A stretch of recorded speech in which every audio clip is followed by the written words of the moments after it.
Hi, hope you're all having a great day. I'm back after a couple of weeks. I got busy with Thanksgiving and then ended up getting a cold, so I just decided to get on here really quick and do a video because I'm finally feeling like I'm starting to get back to normal. So I wanted to do a couple of mini reviews on two books that I've read. So the first book that I'm going to be talking about is Freuds Mistress by Mack and Jennifer Kaufman. This book is set in Vienna in 1895, and it's about Mina, who is Freud's sister-in-law. She works as a ladies' companion, and she ends up losing her job, so she goes to live with her sister Martha, Freud, and their 6 children, and she goes just to help out around the house and to help look after the kids. Freud and Mina have corresponded through letters in the past, and they enjoy talking about politics and books, and she's really interested in his work. And at the time, he was a professor, and he was struggling to get his theories accepted. So when she moves in with them, they kind of bond over talking about his work, and they form a relationship, and they end up having an affair.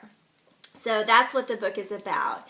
And I really enjoyed this book. I thought it was really well written. It was very descriptive. It gave a lot of good information about just how households were run back then and about the clothing that they wore. And I just really enjoyed the time period.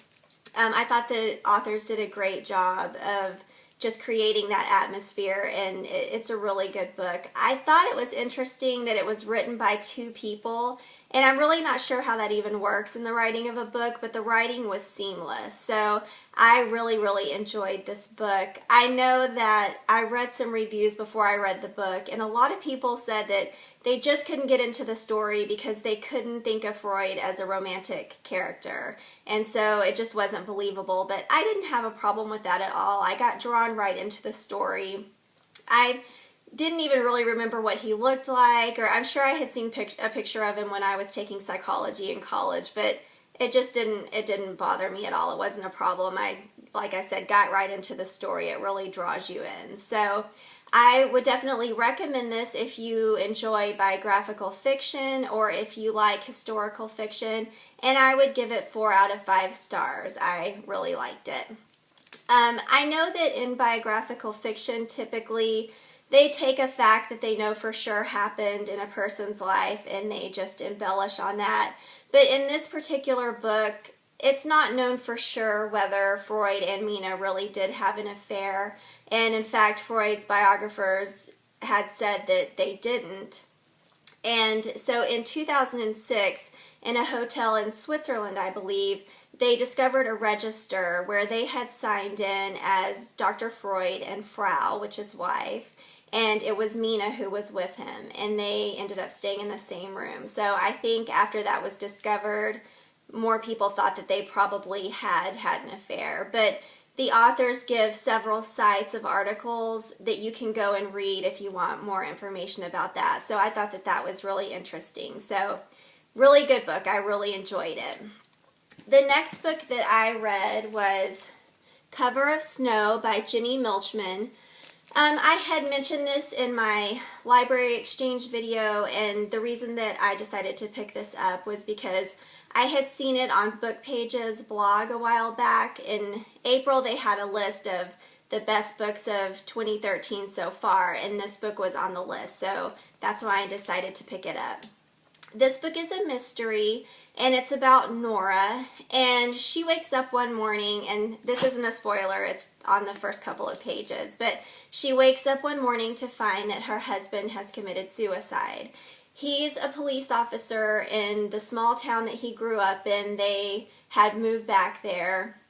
And so the book is just really a mystery following Nora, following the clues to find out why he committed suicide. I thought that the author did a great job of creating the atmosphere in this book. The book is about how cold it is. It talks a lot about just how frigid it is and all the snow, and that plays a big part in the book. So I really thought the author did a good job of creating that. And when I was reading it, I would just, cuddle up with a blanket and read, because it's definitely one of those books that you read it and it makes you feel colder because it's so cold in the book. So I enjoyed that aspect of the book. The writing was a little clipped or just sparse. I don't even really know how to describe what I'm trying to say, but there were parts that I thought were a little bit hard to follow, where I would read and then kind of go back and just was like, what? You know, I just had some trouble at points following the writing.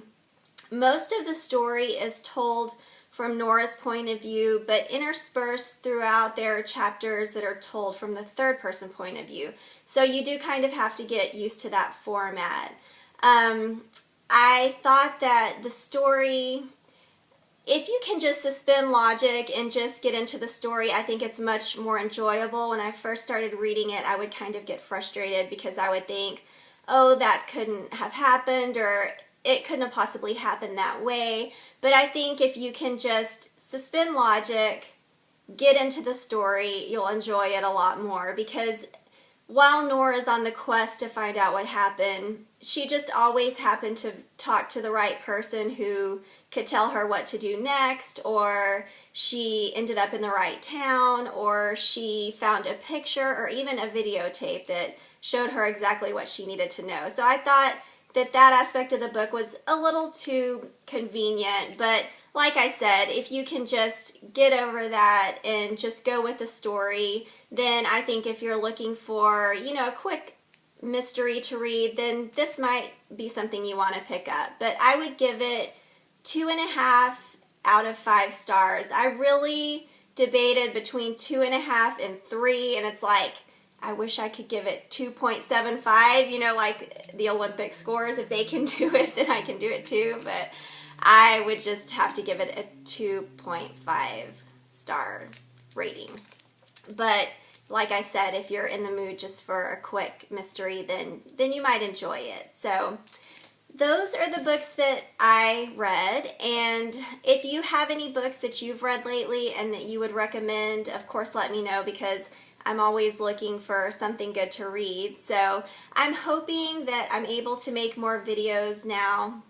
I know I'm going to be kind of busy through the weekend, but then after that I think things will slow down a little bit for me, and I should be able to make some more videos. So thank you for watching, and I'll talk to you soon.